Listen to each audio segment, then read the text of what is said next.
और ख़ास तौर से कोरोना काल में आपदा को अवसर में कन्वर्ट किया इन्होंने कि उन कंपनियों के आड़ में जो श्रम कानून है उसको ये ख़त्म कर देंगे। क्या मांगे हैं सरकार से और किन चीज़ों को लेकर आ जाते हैं? देखिए, ये जो प्रोटेस्ट है, मैं आपको बताऊं कि ये एक पार्टी है socialist unity centre of India communist, जो देश के अंदर जो भी हालात हैं उसका वो एनालिसिस करते हैं कि किस कदम को सरकार को लेना था, किस कदम का क्या इम्पैक्ट हमारे सोसाइटी पर होगा।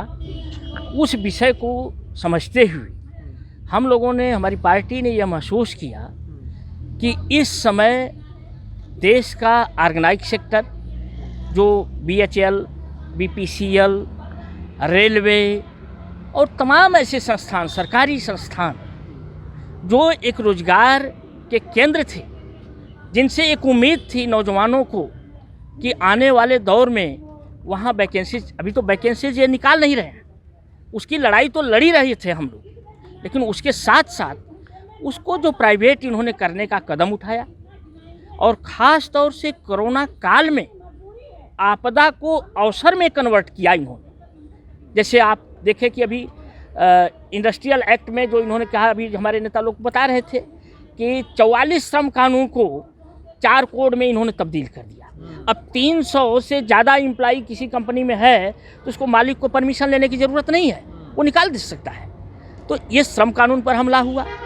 उसी तरीके से शिक्षा में न्यू एजुकेशन पॉलिसी, जिसको ये कहते हैं क्रांतिकारी कदम है, उसमें इन्होंने जो कहा कि ये क्रांतिकारी कदम है, जो हालांकि मैं शिक्षाविद नहीं हूँ लेकिन इतना तो मैं जानता हूँ। सर, सरकार का कहना है जो श्रम कानूनों में बदलाव किए जा रहे हैं जी, कहीं ना कहीं तरक्की में वो रुकावट थे, इसलिए बदलाव किए जा रहे हैं। देखिए सर, अगर आपको याद हो तो 1990 और 91 के तत्कालीन प्रधानमंत्री डॉक्टर मनमोहन सिंह का बयान आप देख लीजिए। जिस समय भूमंडलीकरण, ग्लोबलाइजेशन, नई औद्योगिक आर्थिक नीति लाया गया, उस समय आपको याद होगा, सन 94 की बात है, 90 से 94 का जो दशक रहा, उस समय 750 आंसू गोले यहाँ छोड़े गए थे रामलीला मैदान में। उसमें हम लोग भी रहे हैं, हमारे लोग रहे हैं। उस समय ये कहा गया कि ना जी, ये जो हम खोल रहे हैं, ये जो दरवाजे हम खोल रहे हैं प्राइवेट, इससे बाहर की कंपनियां आएंगी और हमारे लोगों को बड़ा बड़ा पैकेज मिलेगा। हम लोगों ने उसी समय यह महसूस किया था कि उन कंपनियों के आड़ में जो श्रम कानून है उसको ये ख़त्म कर देंगी। और अभी सोशल सिक्योरिटी के नाम पर जो एक गवर्नमेंट एम्प्लॉई है, उसको आप देख लीजिए, फेस्टिवल वो मिलता है, उसको महिला है तो उसको लीव मिलता है, पुरुष हो तो उसको लीव मिलता है, और तमाम सारे उसके अधिकार हैं। 8 घंटे काम का अधिकार है, तमाम चीज़ें थी। आज आप मल्टीनेशनल कंपनी के आने के बाद आप क्या देखते हैं, एक मल्टीनेशनल कंपनी का एम्प्लॉई वो 12 से 18 घंटे ड्यूटी करता है, उसका कोई टाइमिंग नहीं है, और उसको रिजाइन करने के लिए या उसको कंपनी को हटाने के लिए उसको कोई नोटिस देने की ज़रूरत नहीं है। रात को अगर वो मेल 12 बजे लगा दे, सुबह वो कंपनी के दरवाजे पर नहीं आ सकता। तो जिन नौजवानों को इन्होंने सब्जबाग दिखाए थे कि रोजगार मिलेगा, बड़े बड़े पैकेज मिलेंगे, वो आज फ्रस्ट्रेटेड हैं, आज वो फ्रस्ट्रेटेड हैं, होपलेस हैं। उनको जिंदगी का कोई गारंटी नहीं है, उनको सोशल सिक्योरिटी नहीं। युवा सड़कों पर तो नहीं दिखाई दे रहा। देखिए सर, युवा सड़कों पर इसलिए नहीं दिखाई दे रहा है, इसका मतलब किसी ने कहा कि कोठियों के आड़ से मेयार को न आकिए, असली हिंदुस्तान तो फुटपाथ पे आज़ाद है। मैं अभी आ रहा हूँ, मेरा एक दोस्त था, मेरे से सवाल किया कि आप जो मुट्ठी भर लोग जा रहे हो इस धरना प्रदर्शन में, सरकार सुनेगी? सरकार तो निरंकुश है, तानाशाही है। मैंने कहा, मैं जिंदा हूँ कि नहीं, मेरे अंदर संवेदना है कि नहीं, यह मेरे लिए ज़रूरी है। उसको बताया कि जिस बच्चे को आप परवरिश कर रहे हो, जिसको पढ़ा रहे हो, लिखा रहे हो, उसका एक भविष्य देख रहे हो ना, वो भविष्य कहाँ जाएगा? वो भविष्य इन पॉलिसी में बंध जाएगा और वो बच्चा बेकार हो जाएगा। उस दिन आपको एहसास होगा कि हमारे सारे अरमानों पर पानी फिर गया। सर, आप भविष्य की बात कर रहे हो, सरकार तो कह रही है कि विश्वगुरु बनाना भारत। देखिए, उनके सेंस में जो विश्वगुरु है, उनके सेंस में जो विश्वगुरु है, आप उन्हीं के तरीके से अगर जवाब चाहते हैं तो बना रहे हैं। पहली बार हिंदुस्तान में, पहली बार एक ऐसा, तब अभी तक क्या होता था कि पहली बार 2014 के बाद इस देश में इस तरीके से बांटा गया नौजवानों को, छात्रों को और हिंदू मुस्लिम तमाम देश की जनता को इस तरीके से बांटा गया कि एक जिसको कहते हैं ना कि अंधभक्त की एक फौज तैयार हो, और वह अंधभक्त बहुत अच्छे से भारतीय जनता पार्टी का जो सोशल मीडिया है उसको गाइड कर रहा है।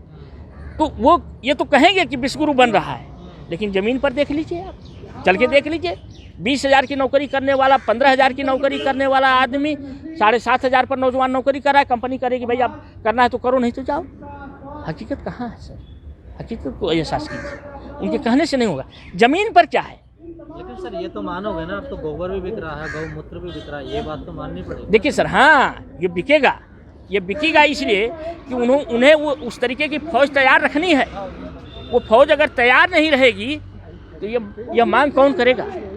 ये मांग तो जो रीजनिंग एनालिसिस जिसके पास है, तर्क और विश्लेषण करने की क्षमता जिसके अंदर रहेगी वही तो करेगा। कुछ लोग मेरे दोस्त हैं जो कहते थे कि कैंसर का LNJP ने ईजाद कर लिया है, राम मनोहर लोहिया ने ईजाद कर दिया, आज कोरोना में घर बैठे हैं, आज वही जिंक खा रहे हैं, क्या नाम है आपका, विटामिन C खा रहे हैं, कह रहे हैं, लेकिन वह कितने संजीदगी से उनके पास ये बात जा रही है। आज इलेक्ट्रॉनिक मीडिया, प्रिंट मीडिया सारा उनके हाथ में है। जो चीज़ वो चाहे परोस सकते हैं, परोस रहे हैं। आप अभी अपने भाषण में कह रहे हैं कि हमें तो हमारा जो स्पीकर है इसका आवाज़ कम करवा रहे हैं, बिहार में रैलियां हो रही हैं। देखिए सर, आप देखिए, मैं आपको याद होगा 26 तारीख को शायद आप लोग थे जब पंजाब भवन पर भी हमारा प्रदर्शन हो रहा था। मैं देखा कि एक सिंगल स्टार का SI कह रहा है खत्म करो, खत्म करो, खत्म करो। आप पूछिए, आपसे मैं सवाल कर रहा हूँ कि जब देश के 2 हिस्से में खुले तौर पर हमारी पार्टी ने इलेक्शन कमीशन से कहा था कि अभी ये पैंडेमिक पीरियड है, इसमें चुनाव आप मत कराइए, आपका सोशल डिस्टेंसिंग नहीं हो पाएगा, लोगों के का संकट और बढ़ जाएगा, नहीं माने। आप ये बताइए कि भोपाल में चुनाव हो सकता है, रैलियां हो सकती हैं, सभाएं हो सकती हैं, बिहार में हो सकता है, और सारे राजनीतिक दल जो चुनाववादी हैं, वही चुनाववादी दल वहाँ चले गए हैं, और यहाँ जनता के ज्वलंत मुद्दों को लेकर के अगर हम देश का लोकतांत्रिक प्रक्रिया में जो हमारा अधिकार है, डेमोक्रेटिक राइट है, वो तो यही है, आप उसको भी समेट दिए हो। हम कुछ लोग आए हैं, आप कहते हो माइक कम करो, माइक कम करो, क्या है ये? आप खुद सोचिए ना कि एक ही देश में 2 तरीके का कानून होगा क्या?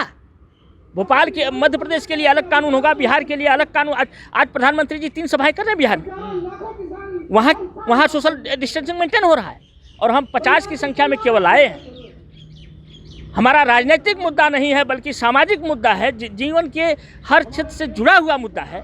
उस मुद्दे के लिए आप कहते हो कि माइक कम कर दो, तो सर ये दर्द हो। क्या लग रहा है आपको, आखिरी सवाल, देश किस तरफ जा रहा है? देखिए, देश दोनों चीज़ें हैं।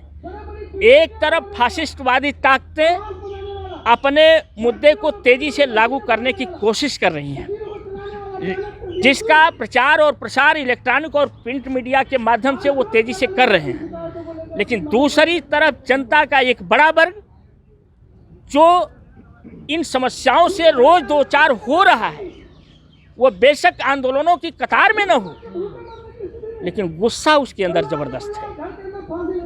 हम इसको आशा की नज़र से देखते हैं, और परिवर्तन सृष्टि का नियम है, प्रकृति का नियम है, परिवर्तन होगा, लोग सड़क पर आएंगे, इतिहास है। अभी आप देखिए यूपी में बिजली का निजीकरण कर रहे थे, 48 घंटे बंद कर दिया, वापस लिया ना, तो चीज़ें हासिल होंगी। पहली बात हमें यही करना पड़ेगा कि लोगों को अपने, हमारे संसाधन सीमित हैं, लोगों को हमें ऑर्गेनाइज करना पड़ेगा, संगठित करना पड़ेगा, कन्विंस करना पड़ेगा कि जनता के जनवादी आंदोलनों के माध्यम से ही सरकार के ऊपर हम दबाव कर सकते हैं, अपनी मांगों को मनवा सकते हैं, और सामूहिक सुरक्षा में ही हमारी सुरक्षा है, सामूहिक हित में ही हमारा हित है। इसलिए हम इस कार्यक्रम में विश्वास रखते हैं और आंदोलनों में भाग लेते हैं। और युवाओं से भी यही कहेंगे, जो लोग घर के अंदर बैठ करके एक उम्मीद लगाए बैठे हैं कि कौन करेगा, बिल्ली के गले में घंटी कौन बांधे, देश का युवा बस इसका इंतजार कर रहा है। जिस दिन हम उसके पास पहुंच जाएंगे, उस दिन वो सड़क पर आ जाएगा।